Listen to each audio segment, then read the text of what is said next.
It's nice to see that we made it to rehearsal. Kidding.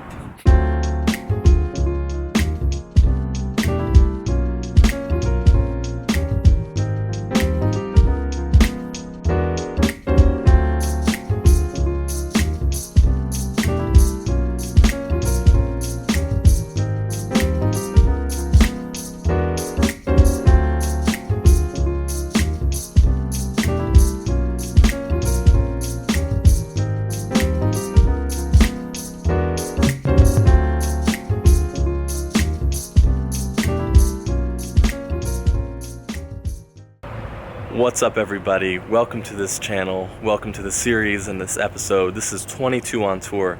My name is David Rodgers, and I just graduated from Vanderbilt University with a degree in classical piano performance. The crazy premise behind this whole thing is that in January, I was asked to be the keyboardist and assistant musical director for this upcoming tour for Kebmo and Taj Mahal. The tour is called Tajmo. You can check it out in the link's description below. Or click on this link right here. It's a crazy story, and I'll tell it real quick because I'm sure everyone's going to be wondering if you don't know already. My really good friend, Ned Bowen, actually was interning for Kebmo, and the planned keyboardist couldn't do this tour.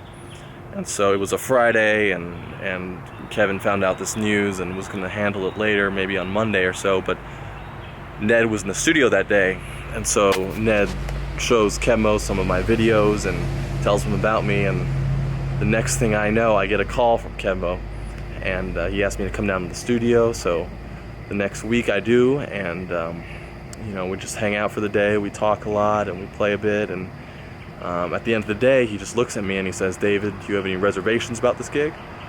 And I say, "No, I don't." And he says, "Well, do you want the gig?" And I said, "Yes, I do." And crazily enough, it was just as easy as that. It just goes to show you, anything can happen. So that's what I tell people: never really give up on your dreams, because you never know. You really never know when you put yourself out there and you apply yourself and you try to be the best person that you can be every day.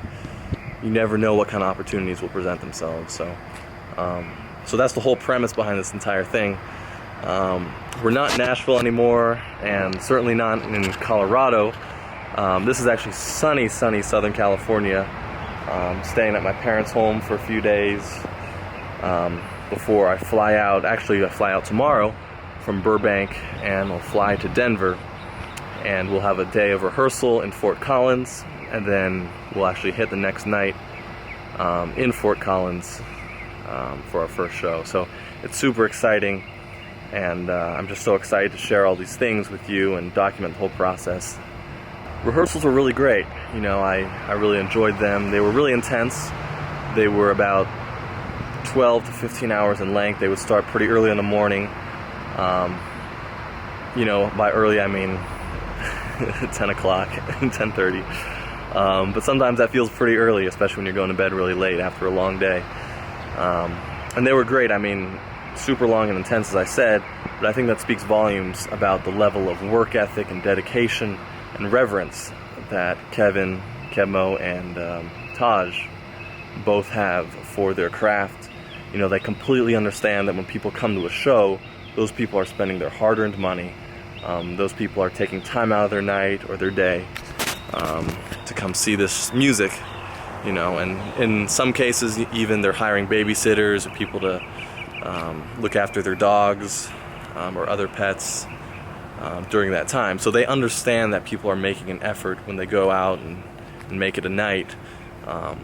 So in the level of preparation beforehand, they really make sure that everything is taken care of.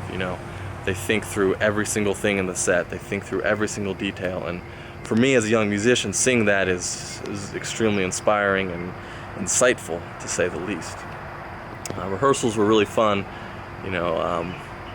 This band is just so fun to be around, not even to mention how great musicians they are. Hopefully we'll get a chance to meet everybody in later episodes, but Marcus Finney, who's the drummer on this tour, His mom came by one rehearsal, and that was a lot of fun.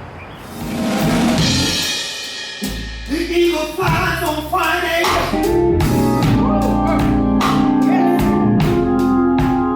And Saturday I go out to play.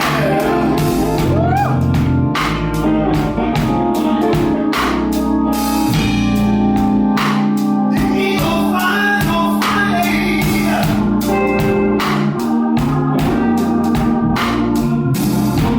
And Saturday I go out to play.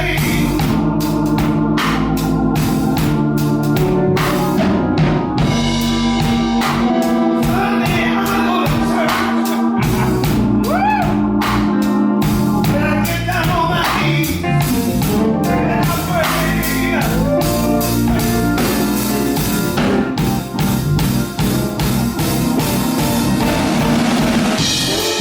God have mercy. Have mercy on me.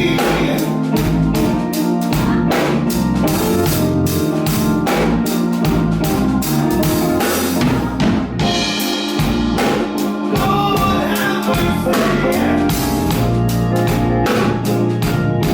Have mercy on me.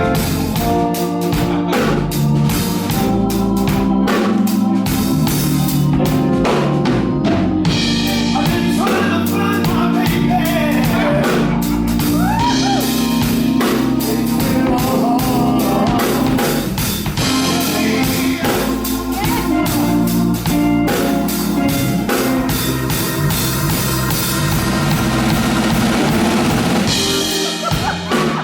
And overall, it's just been such a fantastic experience thus far in just the short time that I've been a part of this whole thing.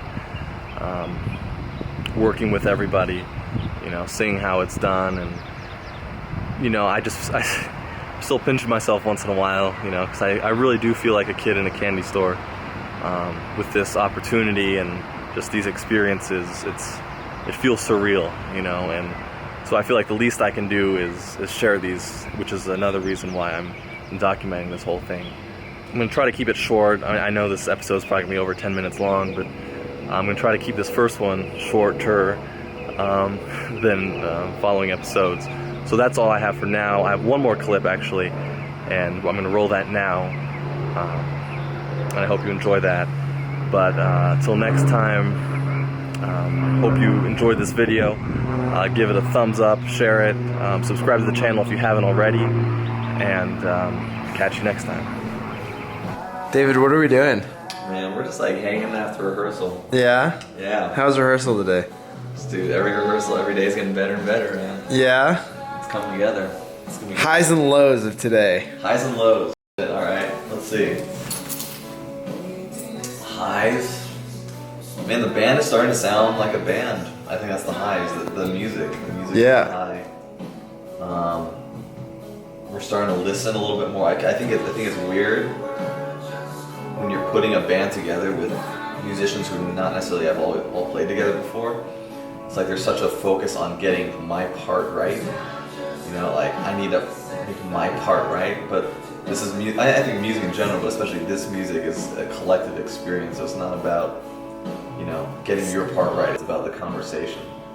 You know, the dialogue that's happening amongst the 9 members or however many people are in the band. So we're starting to get to that point where it's less about, you know, we're comfortable enough with our own parts, and it's more about we can listen, we can afford to listen more comfortably at least, and so that's yielding some really great moments.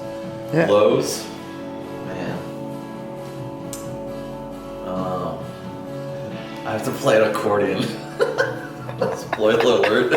That's the lowest. Spoiler alert. I have to play an accordion. David's Man. playing accordion. And really, the accordion, I mean, sound aside, I mean, it's a fun instrument, but the problem I have with accordion is like, the keys are like half the size of a normal piano key. Yeah. Like that's the issue. Like a piano key is normally like, I don't know, 3/4 of an inch to an inch wide. I'm playing, you know, Kronos, Rhodes, and organ, and they're all sort of about the same width. The accordion is like, my one finger is the key. So all you do is tilt it sideways. Yeah, so like I'm playing like this, and I have to like play. So the space. So how are you doing that? Like this net. Like that? Just like that. Yeah, you see Just like that. The issue is just the spacing and getting acclimated to the spacing. Man, yeah, it was a good day. Good day. We'll get back to it tomorrow and hopefully have some good footage of. You got any last words? I just love music, man. You love music. I love music, man. You like that Steve Jobs quote? It's a good quote, man. Who gave you that? That gave me that. Steve Jobs gave Ned that. This is from Steve Jobs. He was giving a commencement speech in 2005 or 2006 at Stanford University. And part of his speech towards the middle or the end, he said, "You've got to find what you love. The only way to be truly satisfied is to do what you believe is great work, and the only way to do great work is to love what you do." I think a lot of people try to find meaning in what they do, and you got to start with what you love. And if you try to superimpose meaning on, with other factors like money or fame or I don't know what other people want. I mean, you can never make everybody happy, and that's a lesson that we all have to learn and come to grips with. But if you start with yourself, it makes it a lot easier to sort of figure out what you enjoy, because you'll know you're inherently going to be honest with yourself at some deep level. So, music.